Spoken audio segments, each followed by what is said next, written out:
عسلامة ومرحبا بكم في قناة الماكلة البنينة مع أمينة.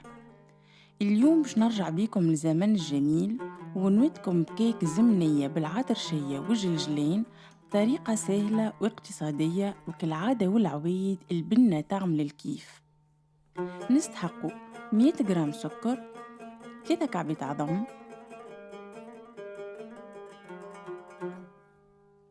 نركضهم مليح مع بعضهم ونضيفوا عليهم العطرشية. نضيفوا 70 مليلتر زيت نباتي،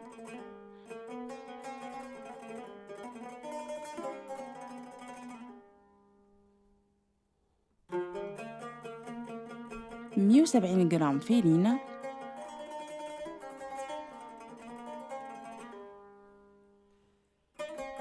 وخميرة جاتو.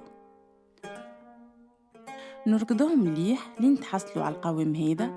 الخليط ما يكونش جاري برشا وما يكونش عاقد. نصبوا الخليط في المول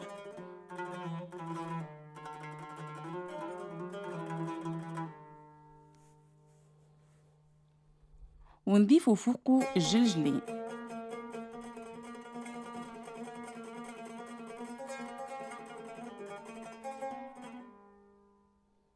ونحطوها في الفور لمدة 30 دقيقة على 170 درجة من الفوق ومن اللوطة.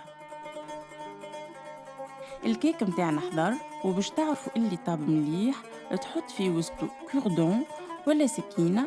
إذا خرج الشايح يعني طابت مليح.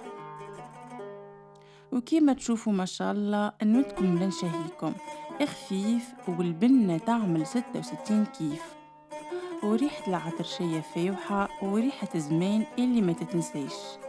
هذه هي غصة اليوم، إن شاء الله تكون عجبتكم وإن شاء الله تكون واضحة. ما تنسيوش تشتركوا في القناة، وأنا نوعدكم بوصفة سهلة وبنينة في قناة الماكلة البنينة مع أمينة.